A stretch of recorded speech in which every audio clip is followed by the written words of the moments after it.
Hello मेरे प्यारे students. तो जैसा कि मैंने आप लोगों से कहा था कि टेक्नीशियन के एग्जाम के बाद पूरी तरीके से नए साल से हम लोग जान झोंक देंगे अपने एएलपी सीबीटी 2 के लिए। जिस तरीके से मेरे प्यारे बच्चों हम लोगों ने सीबीटी 1 में कोहराम मचाया है, आप लोगों को गाइडेंस की वैल्यू पता चल ही गई होगी। बहुत अच्छे मार्क्स आए हैं, उसी वजह से बहुत सारे स्टूडेंट्स डायरेक्टली सीबीटी 1 से सीबीटी 2 में हम लोगों के साथ ज्वाइन हो चुके हैं। आज मैं आप लोगों के साथ उसी क्रम में basic science and engineering drawing के साथ साथ आपके सीबीटी 2 के सिलेबस पर डिस्कशन करूंगा।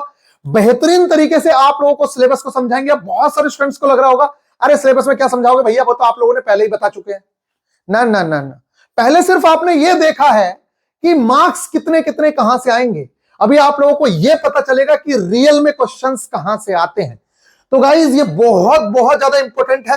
तो सबसे पहले तो मैं आप लोगों को ऑफिशियल सिलेबस की ओर लेके चलता हूं, जो रेलवे ने ऑफिशियल सिलेबस दिया है, और फिर उसके बाद हम लोग आपके साथ जुड़ेंगे। तो ये आप लोगों का रेलवे का ऑफिशियल सिलेबस है सीबीटी 2 का। यहां पे आप लोग देख रहे होंगे लिखा हुआ है pattern and syllabus of ALP CBT 2। CBT 2 जो है आप लोगों का part A and part B होगा। दोनों में पार्ट ए और पार्ट बी दोनों के अंदर 1/3 की नेगेटिव मार्किंग होगी। वो सारी बातें आप लोगों को पता है, मैं आप लोगों को फिर भी बता चुका हूं। फिर भी एक मोस्ट इंपोर्टेंट जो चीज है वो मैं दिखा देना चाह रहा हूं आप लोगों को, उसके बाद हम लोग सिलेबस डिस्कशन करेंगे। आप सिर्फ एक बार ये देख लीजिए, ये जो मैथ्स है ना और ये जो जनरल इंटेलिजेंस है, ये मैथ्स और रीजनिंग सेम टू सेम जो आपकी सीबीटी 1 में थी, जो आपने टेक्नीशियन के लिए पढ़ी है, जो आपने जेई के लिए पढ़ी है, वही है। एक वर्ड भी चेंज नहीं हुआ है सीबीटी 2 में भी। अब कहां से कह रहा हूं मैं ये बात, ये देख लीजिए आप, ग्रुप डी 2019-22 का सिलेबस है, ये एएलपी 2024 का सिलेबस है सीबीटी 1 का, और ये टेक्नीशियंस का सिलेबस है। आप देख लीजिए तीनों के अंदर पहले नंबर पे नंबर सिस्टम लिखा है, दूसरे नंबर पे वो लास्ट में पाइप एंड सिस्टम लिखा है। इसी तरीके से रीजनिंग में पहले नंबर पे एनालॉजी लिखी है और लास्ट में रीजनिंग में स्टेटमेंट अजम्पशन एंड एजम्पशन लिखा है। आप देखिए सेम चीज एएलपी में लिखी है, सेम चीज ग्रुप डी में लिखी है, और सेम चीज एएलपी सीबीटी 2 के अंदर लिख के दी है कि जर्नल इंटेलिजेंस में एनालॉजीज पहले नंबर पे, आर्गुमेंट एंड अजम्पशन दूसरे लास्ट नंबर पे। ठीक इसी तरीके से नंबर सिस्टम यहां पे और पाइप एंड सिस्टम सबसे लास्ट में। कहने का मतलब यह है कि सिलेबस बिल्कुल सेम टू सेम है एएलपी सीबीटी 1 का और सीबीटी 2 का, जर्नल इंटेलिजेंस और मैथ्स का। तो ये बात तो आपको समझ आ जाती है। तो फिर डिफरेंट क्या हुआ? डिफरेंट है आप लोगों के लिए basic science and engineering drawing. इस पे हम लोग बहुत बेहतरीन तरीके से डिस्कशन करेंगे। एक बार बस उड़ता उड़ता आप ये देख लीजिए, हमारे पास 100 क्वेश्चंस होने वाले हैं, 90 मिनट का हमारे पास समय होने वाला है। देखिए एक साथ पेपर होगा, लेकिन उसमें कुछ गैप मिलता है पार्ट बी के लिए। आप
को थोड़ा सा रेस्ट दिया जाता है, तब आपका पार्ट बी शुरू होता है।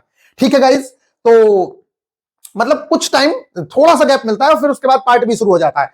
अब आप यहां पे देखिए, ऐसा नहीं है उठ के नहीं जाने देंगे आपको। कभी आप सोच रहे हो कि उठ के जाएंगे ना, उठ के जाने के लिए नहीं, थोड़ा सा टाइम मिलेगा और फिर उसके बाद आपका पार्ट बी शुरू हो जाएगा। तो पार्ट बी में 75 क्वेश्चन है, जिसका आपको पता ही है, ये मैं पहले से ही बता चुका हूं। फिर इसके बाद हम बात करेंगे। तो मेरे प्यारे बच्चों, आप ऑफिशियल सिलेबस में एक चीज देखोगे तो उसने ये तो कह दिया कि 90 मिनट में 100 क्वेश्चंस होंगे, और ये भी कह दिया कि इन तीनों सब्जेक्ट से होंगे। करंट का नाम नहीं लिया है, करंट जीके का कोई नाम नहीं है, इसलिए ये उम्मीदें लगाई जा रही हैं। देखिए अब जो बेसिक साइंस वाला टीचर है वो तो कह रहा है कि भैया 50 नंबर की बेसिक साइंस आएगी, और जो टीचर मैथ्स का है वो कह रहा है 30 नंबर का मैथ आएगा। दो पॉसिबिलिटी बन रही है। उन 10 नंबर को ज्यादा पॉसिबिलिटी ये हो सकती है कि 5 नंबर मैथ्स में डाल दे, 5 नंबर रीजनिंग में डाल दे, और basic science and engineering drawing में 40 ही रहने दे। दूसरी पॉसिबिलिटी ये बनेगी कि जो मार्क्स हैं आप लोगों के 10 मार्क्स वो डायरेक्ट यहां पे basic science and engineering drawing में डाल दे, और जो वेटेज पहले आप लोगों ने ये वाला वेटेज देखा, यहां पे देख लीजिए, ये वाला जो वेटेज यहां पे बहुत कम मार्क्स का था ईडी का, इस बार थोड़ा सा वेटेज अच्छा देखने को मिल जाए। तो अब हम इसी पे बात करने वाले हैं बेहतरीन तरीके से। उससे पहले मैं आप लोगों को ये बता दूं, देखिए जिस तरीके से सीबीटी 1 में आप लोगों के साथ हुआ है, भले ही आप कुछ भी गाते रहें, जिस तरीके से आपके साथ सीबीटी 1 में हुआ है, इस तरीके से आप लोग इस टाइम पे भी कंफ्यूज होंगे कि कौन सी बुक आपके लिए बेहतर है, कहां से पढ़ें, कौन सा कंटेंट बेहतर है। तो ये सारी की सारी चीजें मैंने इससे पिछली जो वीडियो बनाई है उसमें बता चुका हूं कि कौन सी बुक आप लोगों के लिए बेस्ट है। ठीक है, अब मैं यहां पे बात करता हूं। आप लोगों ने एक चीज देखी कि अभी जो टीचर एनसीईआरटी उठा रहे हैं, क्या उन टीचर्स ने अपनी साइंस की किताब नहीं बेची? मैं एक टीचर की बात नहीं कर रहा हूं, बहुत सारे टीचर्स की बात कर रहा हूं जो इस टाइम पे ये कह रहे हैं कि एनसीईआरटी से देखो ये आया ये आया। क्या उन्होंने अपने नोट्स और अपनी किताबों से नहीं पढ़वाया सब कुछ? दुनिया भर की चीजें पढ़वाई। लेकिन आप लोगों ने यूट्यूब पे कभी मेरे द्वारा कोई भी वीडियो सिलेबस डिस्कशन की देखी, उसमें मैंने सबसे पहले नंबर पे आपसे कहा, कोई बच्चा मुझसे कह रहा है कि भैया मैं एस के झा सर की साइंस की किताब पढ़ लूं, कोई मेरे से कह रहा है भैया मैं साइंस मैग्नेट वाले सर की बुक पढ़ लूं, कोई मेरे से कह रहा है भैया पाठशाले वाले सर की बुक। मैंने उन सबको एकमात्र जवाब दिया था, पहले नंबर पे एनसीईआरटी कंप्लीट कर लो और दूसरे नंबर पे जो मन चाहे वो करते रहो एज अ हेल्पिंग बुक, लेकिन पहला नंबर जो है वो सिर्फ और सिर्फ एनसीईआरटी का होना चाहिए। ये बात मैं पिछले 3-4 साल से आप लोगों को बताता आ रहा हूं। तो गाइज अभी भी जो बच्चे नए होंगे उनको अभी पता नहीं चलेगा, लेकिन ये बात जरूर से जरूर कमेंट करके आप लोग बता दीजिएगा कि हाँ ये बात मैंने आप लोगों से बोली थी या नहीं बोली थी। अब यहां पे हम लोग सिलेबस डिस्कशन करते हैं। तो एएलपी सीबीटी 2 आप लोगों की मैथ्स की और रीजनिंग की टेंशन खत्म हो चुकी है, क्योंकि वो सेम टू सेम है। बात करें लेवल की, तो मैथ्स और रीजनिंग का जो लेवल है लगभग जो आपने सीबीटी 1 में देखा है वही लेवल देखने को मिलेगा, थोड़ा बहुत अप हो सकता है, बाकी पिछली बार अप कुछ नहीं हुआ था, लेवल सेम टू सेम ही था। बस ये वाला जो सब्जेक्ट है इसमें कुछ चेंजेस हैं, उसके बारे में बात करते हैं। तो मेरे प्यारे बच्चों, सबसे पहले आप एक चीज देख लीजिए, इंजीनियरिंग ड्राइंग जिसका बहुत सारे टीचर्स ने हवा बनाया हुआ है, एक बार देखते हैं कि कितने क्वेश्चंस, ये नो शिफ्ट का डेटा है मेरे प्यारे बच्चों। कुछ हो सकता है क्वेश्चंस इधर उधर हो गए हो, लेकिन ज्यादातर डेटा हम लोगों ने निकाला है। तो ये नो शिफ्ट का डेटा है, जिसमें आप देखिए ड्राइंग इंस्ट्रूमेंट से 7 क्वेश्चन हैं। मैं बताऊंगा कहां कहां से क्वेश्चन आए हैं, ड्राइंग इंस्ट्रूमेंट में कहां से आए हैं, रेखाओं में कहां से आए हैं, प्रक्षेप में कहां से आए, सारे के सारे चीजें बताऊंगा। देखिए जब बताया जाता है तो वीडियो तो लंबी होती है, आप ये सब मत कहा करिए मुझसे वीडियो लंबी होगी, ना बताऊं तो फिर 2 मिनट में क्या बता दूंगा मैं, बताइए। तो गाइज ये सब चीजें मेरे सामने मत कहा करिए आप लोग। ड्राइंग इंस्ट्रूमेंट टोटल हम क्वेश्चंस गिन रहे हैं, 7 6 13 और 6 19, और 19 और 5 24 और 1 25 5 30, टोटल इंजीनियरिंग ड्राइंग से 30 क्वेश्चंस आए हैं। अगर नो शिफ्ट को 30 से डिवाइड कर दिया जाए तो आप बताओ मेरे को कि पर शिफ्ट कितने क्वेश्चंस मिलेंगे। अगर पर शिफ्ट 4 क्वेश्चंस लगाओगे तो 9 चौक 36 हो रहे थे, यानी कि 4 क्वेश्चन भी नहीं आए हैं, कहीं पे 3 आए हैं, कहीं पे 4 आए हैं। अब 3 और 4 आए हैं तो इसका सीधा सा मतलब है कि हर चैप्टर से, अब भाई यहां पे चैप्टर कितने अच्छे चैप्टर है, तो हर चैप्टर से हर बार क्वेश्चन नहीं पूछा गया है, यानी कि किसी बार पूछा गया है क्वेश्चन, किसी बार नहीं पूछा गया है, इस तरीके की चीजें हैं। तो सबसे पहले अपने दिमाग का ये माइंड मेकअप करो कि इंजीनियरिंग ड्राइंग के लिए हुआ या पागल नहीं होना है, क्योंकि आपकी शिफ्ट में जो 40 क्वेश्चन है उसमें से 3 या 4 नंबर का वेटेज है। लेकिन मान लेते हैं इस बार जो 10 मार्क्स हैं वो पूरी तरीके से ईडी में बढ़ा दिए, मान लेते हैं। और एक पॉसिबिलिटी ये भी बन सकती है कि भाई पिछली बार तो 12th पीसीएम वाले बच्चों ने भी पेपर दिया था, क्योंकि टेक्नीशियन साथ में था, इसलिए ईडी नहीं डाली गई। आईटीआई वालों को आती है, लेकिन 12th पीसीएम वाले बच्चे को तो ईडी नहीं आती, तो ज्यादा क्वेश्चन डाल देते तो दिक्कत हो सकती थी, इसलिए नहीं डाला। हाँ निश्चित तौर से ये बात हो सकती है। तो जो 10 नंबर है, हो सकता है कि इस बार जो वेटेज 3-4 नंबर का था वो 7-8 नंबर का हो जाए, लेकिन ऐसी उम्मीदें नहीं है। उसके पीछे रीजन देखिए, उसके पीछे ये है रीजन कि यहां पे जब आप सिलेबस को पढ़ेंगे ना मेरे प्यारे बच्चों, देखो ये देखिए, बहुत सारे लोगों को लग रहा है कि ये एक सब्जेक्ट है। एक बात बताइए, जब किसी चीज को ब्रैकेट में लिखा जाता है ना मेरे प्यारे बच्चों, तो उसका ब्रैकेट में लिखने का मतलब ये होता है कि ब्रैकेट में वाली जो चीज है वो सिर्फ एक्सप्लेन करने के लिए लिखी गई है, उसकी इतनी इंपॉर्टेंस नहीं है। लेकिन आप एक चीज यहां पे देखें, ये वाली चीज, एक मिनट, यहां पे बेसिक साइंस एंड इंजीनियरिंग में सबसे पहले नंबर पे लिखा, इसके अंदर रहेगा इंजीनियरिंग ड्राइंग, यहां पे कोमा लग गया। इंजीनियरिंग ड्राइंग के बाद पूरा एक्सप्लेन करा कि इंजीनियरिंग ड्राइंग में क्या क्या, तो प्रोजेक्शंस रहेगा, प्रोजेक्शन से हम पूछेंगे, व्यूज से पूछेंगे, ड्राइंग इंस्ट्रूमेंट से पूछेंगे, लाइन से क्वेश्चन पूछेंगे, ज्योमेट्रिकल फिगर से पूछेंगे, सिंबलिक रिप्रेजेंटेशन से पूछेंगे। ये इन्होंने टॉपिक्स कुछ एक्सप्लेन कर दिए। और सबसे अच्छी बात है कि यहाँ पे एटसेट्रा नहीं लिखा, नहीं तो हमें और भी बहुत सारी चीजें पढ़नी पड़ जाती, तो ये तो बहुत अच्छी बात है। लेकिन एक बात देखिए आपने, यहां पे कोमा लगा हुआ है, दिख रहा है क्या आपको? शायद आप देख लीजिएगा सिलेबस में, यहां पे एक कोमा लगा हुआ है और कोमे के बाद लिखा हुआ है यूनिट्स। तो फिर कोमा लगा हुआ है, फिर लिखा हुआ है मेजरमेंट, फिर कोमा लगा हुआ है, लिखा हुआ है मास, वेट एंड डेंसिटी। इसका मतलब यह है मेरे प्यारे बच्चों कि जो इंजीनियरिंग ड्राइंग है उसके अंदर सिर्फ यह बताया है कि ये चीजें आएंगी, लेकिन engineering drawing is equal to the units and measurement, mass, weight and density, work, power and energy. क्योंकि जब कोमा लग जाता है तो उसका मतलब यही होता है, जैसे मान लेते हैं हमने कहा कि कोई एग्जांपल ले लीजिए कि हमने कहा 4 अमरूद, ब्रैकेट में 4 अमरूद के नाम लिख दिए, उधर इज इक्वल टू या कोमा लगा के फिर लिखा 3 सेब, फिर लिखा 1 कटहल, ऐसी चीजें लिखी। इनका मतलब है, और हम वेट की तुलना कर रहे हैं इनकी, तो इसका मतलब है कि 4 सेब, 3 अमरूद, ये मतलब जो भी चीजें बताइए ये लगभग लगभग बराबर वेटेज रखेंगी। ठीक इसी तरीके से यहां पे आप लोग देखिए, ये जो कोमा लग जाता है तो ये चैप्टर्स के नाम हो गए। ये engineering drawing not a subject, यहां पे देखिए चैप्टर के नाम हो गए। अब बहुत सारे बच्चे कहेंगे अरे इंजीनियरिंग ड्राइंग तो सर हमारे यहाँ सब्जेक्ट होता है, बेटा तुम्हारे यहां होता है लेकिन यहां पे नहीं है। ये देखिए temperature, heat and temperature, basic electricity, तो ये चैप्टर्स हैं। तो इसी तरीके से इंजीनियरिंग ड्राइंग भी एक चैप्टर है, तो अगर एक चैप्टर माना जाए तब तो बहुत अच्छी बात हो गई। देखिए यहां पे आप देखिए यहां पे, ये देखिए 1 मिनट, अगर चैप्टर है तो फिर तो ये वाला चीज जो है वो सेट बैठ गई। अब अगर चैप्टर मान लिया जाए तो देखो 30 क्वेश्चंस यहां से आए हैं, इसी तरीके से चाल और वेग से 22 क्वेश्चंस आए हैं, कार्य और ऊर्जा से 30 आए हैं, और इसी तरीके से द्रव्यमान, भार और घनत्व से 42 क्वेश्चंस आए हैं। तो इसका मतलब तो सीधा सीधा ये हो गया ना कि सच में एक चैप्टर ही माना था, नहीं तो इनका हर चीज से 30-30 क्वेश्चंस होने चाहिए थे, या कम से कम 8-8, 10-10 क्वेश्चंस होने चाहिए थे। अगर ये सब चीजें चैप्टर्स होती, मतलब जैसे कि लिख के दिया गया है कि इंजीनियरिंग ड्राइंग और उसके अंदर ये लिख के गया है, तो इस ड्राइंग उपकरण को आप कार्य, शक्ति और ऊर्जा के बराबर नहीं लिख सकते, समझ रहे हैं आप लोग, या द्रव्यमान, भार और घनत्व के बराबर नहीं रख सकते। इस पूरी चीज को आप इसके बराबर रख सकते हैं, लीवर, सिंपल मशीन, इसके पूरे चैप्टर के बराबर, ऊष्मा के बराबर। इसीलिए यहां से 30 क्वेश्चन पूछे गए, तो बराबर वेटेज है, बराबर वेटेज है, लगभग लगभग। आप देखिए इसका वेटेज 30 का है, इसी तरीके से यहां पे भी 30 का है, 30 का है, 28 का है, 49 का है, 50 का है। तो कुछ इस तरीके की चीजें हैं। अब बात यह भी होती है कि किसका कितना ब्रॉड सिलेबस है, उसके बेस पे भी चीजें हैं। तो मेरे प्यारे बच्चों, सबसे पहली बात तो मैंने आप लोगों को ये बताई कि अगर किसी को इंजीनियरिंग ड्राइंग नहीं आती है, मान लेते हैं वो घबरा रहा था, तो मेरे प्यारे बच्चे अब तू घबरा मत भाई, क्योंकि इंजीनियरिंग ड्राइंग के लिए उतना ज्यादा रोने की या घबराने की आवश्यकता है ही नहीं। ठीक है, ये बात समझ आ गई। अब हम बात करते हैं आप लोगों की कि कौन कौन से चैप्टर्स हैं और किस तरीके से हम लोग लेके चलने वाले हैं। तो देखिए पहला चैप्टर है हमारा ड्राइंग उपकरण।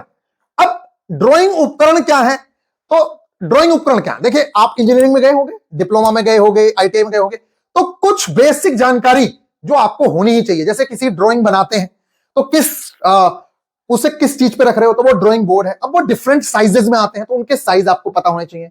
सबसे इंपॉर्टेंट है ड्राइंग शीट्स, ठीक है, कि ड्राइंग शीट किस किस साइज में आती हैं। तो आपसे जो क्वेश्चंस पूछे गए वो क्या पूछे गए, ड्राइंग शीट की लंबाई और चौड़ाई का क्या अनुपात होता है, ठीक है। और आपसे जो क्वेश्चन पूछे गए, ड्राइंग बोर्ड किस चीज की लकड़ी से बना होता है, आप ड्राइंग में क्या यूज कर रहे हैं, पेंसिल्स यूज कर रहे हैं। तो कौन सी आपने अब तक, देखो आज तक आपको ये नहीं पता चला होगा, आपने पूरी इंजीनियरिंग खत्म कर दी होगी, आपको ये पता नहीं होगा कि भैया HB पेंसिल क्यों यूज कर रहे हैं या 2H पेंसिल क्यों यूज कर रहे हैं।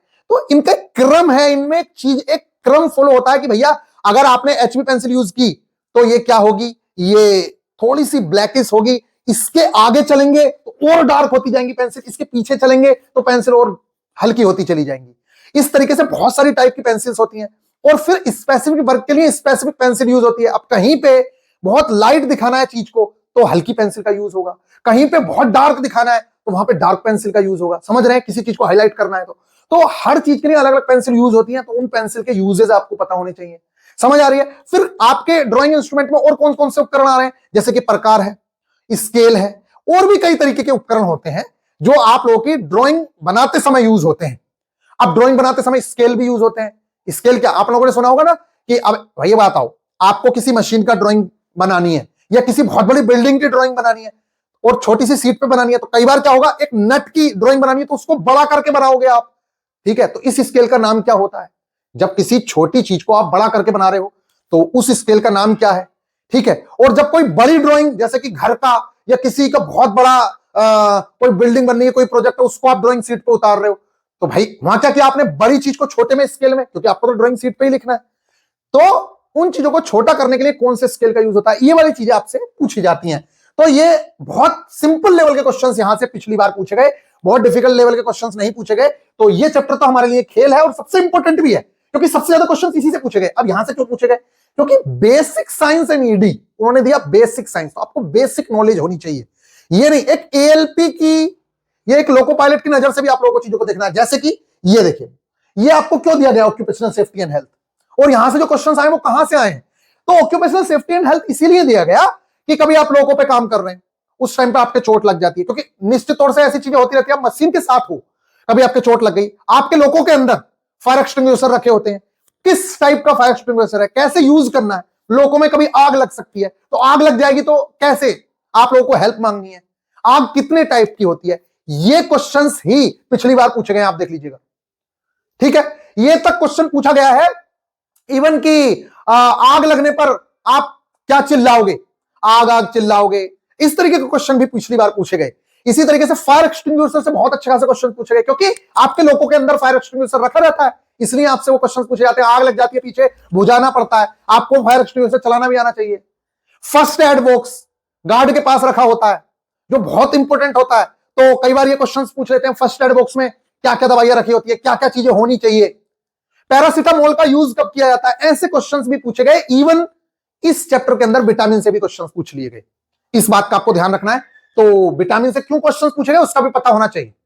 ठीक है, तो कुछ क्वेश्चंस विटामिन से पूछे गए, और ऐसे क्वेश्चंस पूछे गए अगर किसी को हल्का बुखार है, दर्द है, तो कौन सी दवाई दोगे इनमें से, मतलब एक बेसिक चीज। और वो दवाई ऐसी नहीं है कि कोई डॉक्टर की लैंग्वेज है, वो आपके फर्स्ट एड बॉक्स में आती है, इसलिए वो क्वेश्चन पूछ लिया गया। इसी तरीके से अब बात कर लेते हैं आईटी लिटरेसी। भैया आजकल ट्रेन भी एडवांस हो चुकी है, ट्रेनों में कंप्यूटर लगे आते हैं, आपने देखा स्क्रीन पे, तो उसको चलाना, यहां तक कि टैबलेट भी आने लग गए, कई जगह पे टैबलेट भी आते हैं, WG12 वगैरह में टैबलेट भी आप लोगों ने देखे होंगे। तो अब आईटी लिटरेसी, तो आपको थोड़ा बहुत कंप्यूटर की नॉलेज होनी चाहिए, और उसमें कैसी नॉलेज, सिंपल सिंपल चीजें, वायरस क्या चीज होती है, मालवेयर क्या होता है। ठीक है, ऐसे क्वेश्चंस पूछे गए जो बिल्कुल बेसिक नॉलेज से थे, हार्डवेयर से रिलेटेड चीजें पूछी। इससे भी क्वेश्चन पूछा था, इससे, इसे क्या बोलते हैं, कमेंट करके सभी लोग बता दीजिएगा इसको क्या बोलते हैं। एक ऐसी चीज जो किसी चीज पे टच करके हम लिख पाते हैं, उसको क्या बोलते हैं। ये क्वेश्चन एएलपी सीबीटी 2 में पूछा गया था, ना मानो तो एएलपी सीबीटी 2 का कंप्यूटर का क्वेश्चंस देख लेना, ये बात मैं बताऊंगा, मैं पेपर भी दिखाऊंगा आप लोगों को सारे के सारे। इस टाइप के क्वेश्चंस आप लोगों से पूछे गए जो बेसिक चीजें हैं। ठीक है गाइज, अब चलते हैं और फिर बाकी की चीजों की जल्दी से चर्चा कर लेते हैं, क्योंकि वीडियो फिर लंबी हो जाएगी। और वीडियो पे अगर नए हो तो बता रहा हूं मैं आप लोगों को, इतनी ज्यादा हेल्प होने वाली है एएलपी के अंदर, आप लोगों ने सोचा नहीं होगा। ना सिर्फ एएलपी बल्कि टेक्नीशियन हो, ग्रुप डी हो, जेई हो, कोई भी एग्जाम हो, पूरी जी जान लगा के हम लोग आपके साथ मेहनत करते हैं। तो आप लोगों का कर्तव्य बनता है कि आप अगर चैनल पे नए हैं तो निश्चित तौर से वीडियो को शेयर और लाइक जरूर कर दीजिएगा। नेक्स्ट बढ़ते हैं, हमारा नेक्स्ट टॉपिक है ड्राइंग, आकृतियों का आरेख, ड्राइंग ऑफ ज्योमेट्रिक फिगर्स। अब इसमें क्या है, तो अच्छा एक अभी यूनिट्स में भी बताएंगे मोस्ट इंपोर्टेंट चीज। अब इसके अंदर क्या क्वेश्चंस पूछे जाते हैं, तो पिछली बार जो क्वेश्चंस पूछे गए वो बहुत सिंपल सिंपल थे। वो क्वेश्चंस कैसे थे कि समचतुर्भुज से रिलेटेड क्वेश्चंस पूछ लिया। ठीक है, एक जैसे पूछ लिया कि जैसे आपसे पूछ लेता ना, 4 भुजाओं वाले को क्या कहते हैं। ठीक है, इसी तरीके से 12 भुजाओं वाले जो पॉलीगन होगा उसको क्या कहेंगे। ठीक है, इस टाइप के जो क्वेश्चंस हैं, या 12 भुजाओं वाला, जैसे देखिए आपने देखा एक सर्कल है, उसका अगर 3D रूप बनाए, मतलब उसको ऐसे करें तो वो बेलन बन जाता है। इसी तरीके से अगर ऐसे 12 है तो उसको बनाए तो क्या बन जाएगा। ठीक है, इस टाइप के जो क्वेश्चंस हैं वो आपसे पूछे गए, जो एक बेसिक चीजें थी। और तो और मैं आप लोगों को बताऊं ना, इंजीनियरिंग ड्राइंग के पीछे ज्यादा पागल मत हो जाना, क्योंकि इंजीनियरिंग ड्राइंग में जिस टाइप के क्वेश्चंस पूछे गए ना, अभी मैं दिखाता हूं। नेक्स्ट देखते हैं लाइंस। लाइंस में कुछ डिफरेंट टाइप की लाइंस होती हैं, जैसे कि आप लोगों को पता है कि अभी ये तो आप लोगों को भी पता ही होगा कि कहीं पे आप ब्रेक कर करके लाइन बनाते हो, ड्राइंग बनाते समय आप लोगों ने देखा किसी हिडन करना है किसी चीज को, हैचिंग लाइंस होती थी, हैचिंग करते थे। और किसी को हिडन, किसी चीज को छुपा हुआ दिखाना है तो ड्राइंग में कोई पार्ट छुपा हुआ होता था, उसके लिए ऐसे ऐसे लाइन काटते थे। तो वही क्वेश्चन पूछे जाते हैं कि अगर कोई पार्ट छुपा हुआ है तो कैसी लाइन का यूज होगा। तो कई टाइप्स की लाइन होती हैं, उनको आपको पढ़ना है, बहुत छोटा सा चैप्टर है, बड़ी आसानी से कवर हो जाता है। इसके अलावा प्रोजेक्शन से, तो अब बच्चे, हम लोगों ने भी उस टाइम पे गाइडेंस भी नहीं थी, तो हम लोगों ने भी दुनिया भर की चीजें पढ़ी इसके अंदर, लाइंस के अंदर, कि भाई ये पढ़ लो, ये पढ़ लो, ये पढ़ लो। लेकिन रियल में लाइंस से, वो लाइंस कह रहा हूं, इसके प्रोजेक्शन के अंदर क्वेश्चंस क्या पूछे गए, प्रोजेक्शन की डेफिनेशन पूछ ली गई, एक डायरेक्ट प्रोजेक्शन की डेफिनेशन थी, और पूछा कि ये क्या होता है। तो सबको पता है भाई, प्रोजेक्शन की डेफिनेशन तो बंदा पढ़ेगा ही।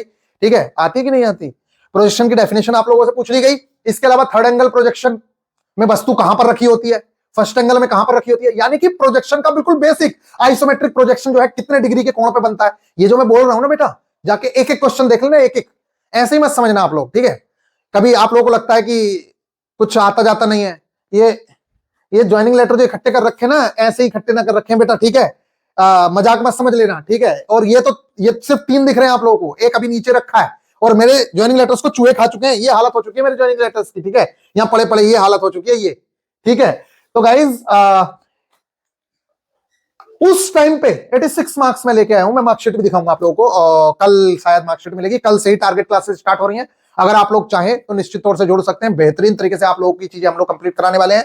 और किस तरीके से चीजें कंप्लीट करनी है, क्या है, देखिए, एक ही बुक फॉलो करो, और उस बुक को जो भी फॉलो कर रहे हैं सारे बच्चे थ्योरी कंप्लीट करके एमसीक्यूज क्वेश्चंस खुद से सोल्व करने की कोशिश करनी है। थ्योरी के बाद आप अपना दिमाग कभी लगाते नहीं हो, सारी चीजें टीचर सोल्व करा देता है, उससे दिक्कत हो जाती है, आप लोगों का दिमाग खुलता ही नहीं। सब कुछ टीचर करा देगा तो आपका दिमाग कैसे खुलेगा? अरे आप खुद से उस बुक के क्वेश्चंस को करिए, आप अपना कभी 11th 12th की चीजों को याद करिए। यहां पे पता बच्चों की सफलता क्यों नहीं मिल रही है, उसके पीछे सबसे बड़ा रीजन है मेरे प्यारे बच्चों, सफलता ना मिलने का। यहां टीचर्स अपनी अपनी किताबें बेचने में लगे रहते हैं और कभी किसी अच्छी किताब को सजेस्ट नहीं करना चाहते, जैसे कि सीबीटी 1 में हुआ, अपनी अपनी किताब बेची, एनसीईआरटी किसी ने नहीं बोली। और मैंने आप लोगों को एनसीईआरटी ऐसे पढ़ाई, ऐसे बच्चों की तरह, बिल्कुल। ये देखिए, उस समय पर लोग सोच रहे होंगे कि क्या पागलपना कर रहा है, लेकिन मैंने आप लोगों को यही सब करवाया, एक एक चीज, और इसी से मैंने आपको चीजें करवाई, और वहीं से चीजें देखने को भी मिली फिर बाद में। इसीलिए आप लोगों को एक बेहतरीन बुक, आपने देखा 11th 12th में यूपीएससी वाले बच्चे, पता आपसे बहुत ज्यादा समझदार होते हैं, वो कोचिंग किसी की भी करते हैं लेकिन पढ़ते ऑथेंटिक बुक्स ही है। आपने सुना, दृष्टि से भी कर रहे होंगे, लेकिन बच्चा दृष्टि के नोट्स नहीं पढ़ेगा पर्यावरण के लिए, पर्यावरण के लिए शंकर आईएएस पढ़ेगा, पॉलिटी के लिए लक्ष्मीकांत पढ़ेगा, क्यों, हिस्ट्री के लिए स्पेक्ट्रम पढ़ेगा, जबकि नोट्स तो उनकी कोचिंग के भी है ना, उनकी भी बुक आती है, क्योंकि वो समझदार है, आपकी तरह बेवकूफ नहीं है कि किसी ने कह दिया मेरी बुक ले लो तो उसकी बुक ले लो।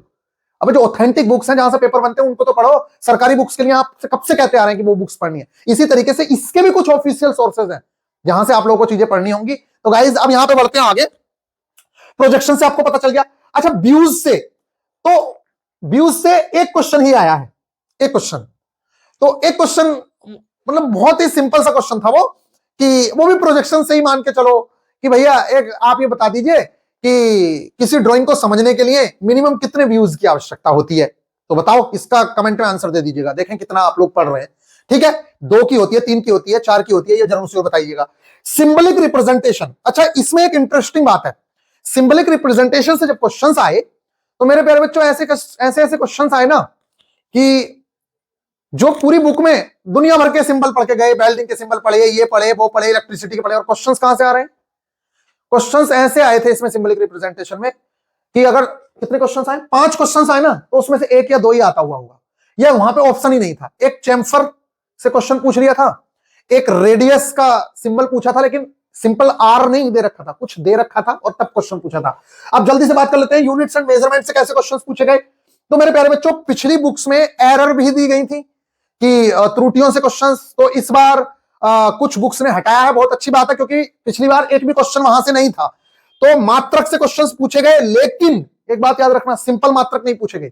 मात्रक पूछा गया, आप बताइए कैटल या कताल जो भी कहते हैं, ये किस चीज का मात्रक है, ऐसी चीज पूछी गई, समझ रहे हैं आप लोग। तो सिंपल मात्रक नहीं पूछे गए, जो थोड़े अच्छे लेवल के मात्रक थे वो आप लोगों से पूछे गए। उसमें चालकता का मात्रक पूछ लिया गया, तो ठीक ठाक लेवल के मात्रक आप लोगों से पूछे गए हैं, इसलिए इनको बहुत अच्छे से करना है।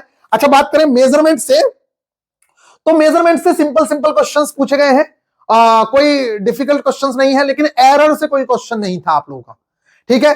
मापन में जो क्वेश्चंस हैं वो भी यूनिट से मिलते जुलते ही हैं, कोई डिफिकल्ट क्वेश्चन नहीं है।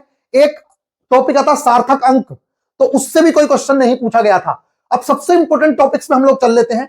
तो अभी तक के जो टॉपिक्स थे ना, वो बिल्कुल आसान टॉपिक्स थे, और वहां से ज्यादा क्वेश्चंस नहीं पूछे जाते हैं। ये सारे टॉपिक्स एक तरफ, और इधर के टॉपिक्स एक चैप्टर एक तरफ। यहां पे सबसे इंपॉर्टेंट चैप्टर बेसिक इलेक्ट्रिसिटी है, और इसमें भी मैं आप लोगों को एक बहुत अच्छी चीज बता दूं, बेसिक इलेक्ट्रिसिटी के अंदर सिर्फ एकमात्र इस चैप्टर से ही 50 से ज्यादा क्वेश्चन पूछे गए। 50 क्वेश्चन हमने निकाले हैं, 50 से भी ज्यादा क्वेश्चन, बाकी कहीं से इतने क्वेश्चन नहीं पूछे गए। और एक इंटरेस्टिंग बात, 50 में से 40 से ज्यादा न्यूमेरिकल्स थे, 40 से ज्यादा न्यूमेरिकल्स थे। अब इसके लिए सोर्सेस क्या फॉलो करने हैं, कहां से करना है, तो वो मैं बता दूं। जो आपकी 10th की एनसीईआरटी है, उससे आप यहां के 60% क्वेश्चंस कवर कर सकते थे। अगर किसी बच्चे ने बेहतरीन तरीके से एनसीईआरटी पढ़ी हो तो 60%, सारे क्वेश्चंस नहीं। जो फॉर्मूलाज हैं वो लगभग वही है, आर बराबर रो एल अपॉन ए से क्वेश्चन पूछ लिया। ऐसे ऐसे क्वेश्चन बहुत ज्यादा आ रखे थे कि भाई एक तार है और वो इतनी त्रिज्या है, आर त्रिज्या है या ये है, और फिर सेम पदार्थ का दूसरा तार है, अगर उसकी त्रिज्या को दोगुना कर दिया जाए, उसकी लंबाई को आधा कर दिया जाए, तो बताइए नया प्रतिरोध क्या होगा। इस टाइप के क्वेश्चंस, बी बराबर आई आर पे क्वेश्चंस और प्रतिरोध पे थोड़े अच्छे लेवल के क्वेश्चंस पूछे जा रहे थे।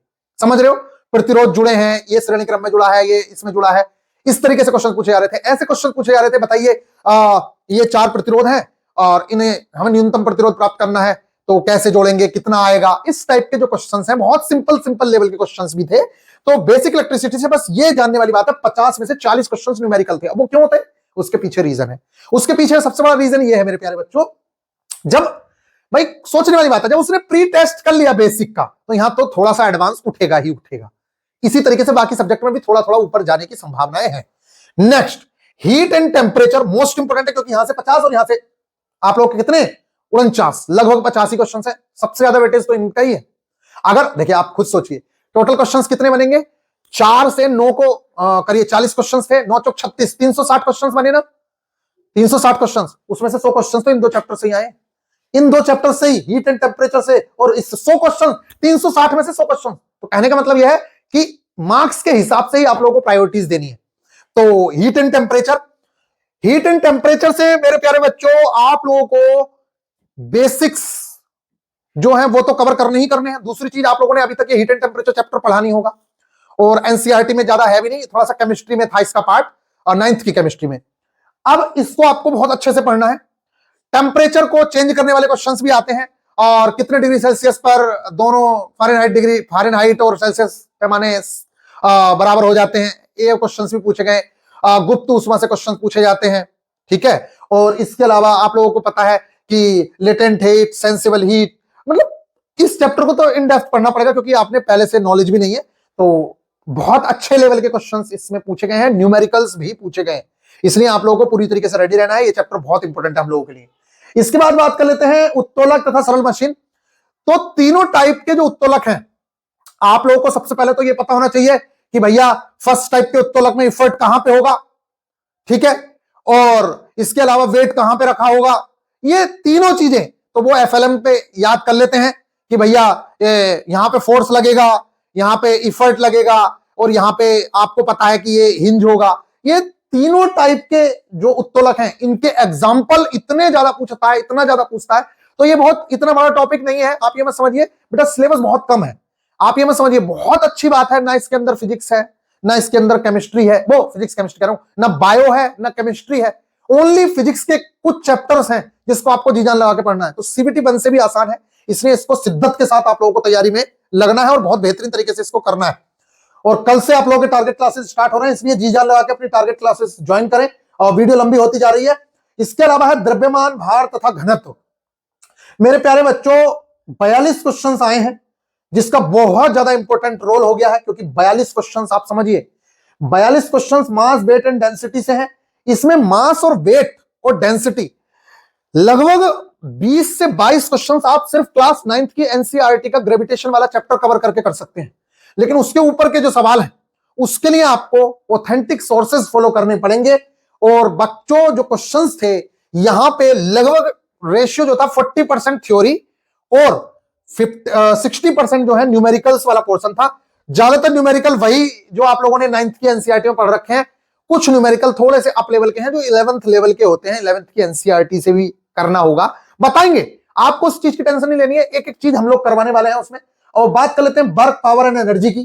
तो ये चैप्टर तो भैया सारे न्यूमेरिकल, इसके इतने न्यूमेरिकल आए हैं, इससे इतने न्यूमेरिकल आए हैं, तो आप लोगों की जो 9th की एनसीईआरटी है उसके बेसिक्स जो हैं उससे भी बहुत सारी चीजें कवर होंगी। लेकिन न्यूमेरिकल वाला पोर्शन हमें कुछ हाई लेवल लेके चलना पड़ेगा, क्योंकि इसके जो न्यूमेरिकल हैं थोड़े से हाई लेवल के भी आए हुए हैं। इसके बाद बात कर लेते हैं स्पीड एंड वेलोसिटी। तो मेरे प्यारे बच्चों 22 क्वेश्चन वहां से आए हुए हैं, और ये जो 22 क्वेश्चन हैं स्पीड एंड वेलोसिटी के, इसमें भी न्यूमेरिकल का पार्ट बहुत ज्यादा है। तो कहने का सिंपल सा मतलब यह है कि इस बार आपको न्यूमेरिकल पे ज्यादा फोकस करना है, और थ्योरी, अब न्यूमेरिकल तो तभी फोकस होंगे जब आपके कॉन्सेप्ट अच्छे से बिल्डअप होंगे, और जब आप खुद से करोगे, टीचर अगर सारी चीजें करवा देगा तो आपका काम नहीं होने वाला है। इसलिए सबसे पहले नंबर पे इस बार भी आप लोगों के जो टारगेट हैं, 1 मिनट में आप लोगों को दिखाता हूं। तो आप लोगों के जो ये टारगेट है ना, इन टारगेट्स के अंदर मैंने इंक्लूड किया है इस बार साइंस। हम जैसे हमारे 4 सब्जेक्ट आते थे, तो इस बार भी 4 रखे हैं मैंने। एक तरफ बेसिक आप लोगों की साइंस चलती रहेगी, जिसमें हम लोग आप लोगों की एनसीईआरटी को कवर बेस्ड करते चलेंगे, और एडवांस लेवल के लिए basic science and engineering drawing, इसमें हम लोग कवर करते चलेंगे।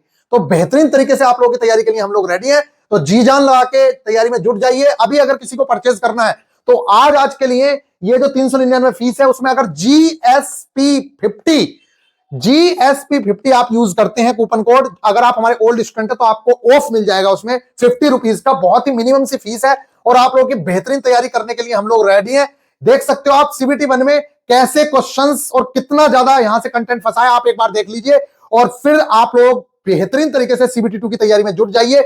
ये अपने ग्रुप डी के सिलेक्टेड स्टूडेंट्स हैं, और उस टाइम पे हम लोगों ने एनसीईआरटी, आज टीचर्स चिल्ला रहे हैं एनसीईआरटी, हमने उस टाइम पे एनसीईआरटी पढ़ाई है। आप यहां पे अगर स्क्रीनशॉट लेके पढ़ेंगे तो आपको दिख जाएगा कि उस टाइम पे भैया ने एनसीईआरटी को कितने बेहतरीन तरीके से करवाया था। आई होप कि आप लोगों को ये बातें समझ आ रही होंगी। तो मिलेंगे नेक्स्ट वीडियो में, ख्याल रखिएगा, टेक केयर, और फिर रेडी रहिए आगे की चीजों के लिए। किसी भी टॉपिक पे जानकारी चाहिए हो, कुछ हो, अब हम इन डेप्थ जो सिलेबस एनालिसिस करेंगे, हर चीज के क्वेश्चंस को सॉल्व करके, चैप्टर्स को आप लोगों को एक एक चीज के लिए, वो हम वीआईपी गुरुजी ऑफिशियल एप्लीकेशन पे करेंगे। तो आई होप कि आप लोगों को ये बात समझ आई होगी। तो मिलते हैं फिर नेक्स्ट वीडियो में, ख्याल रखिएगा, टेक केयर।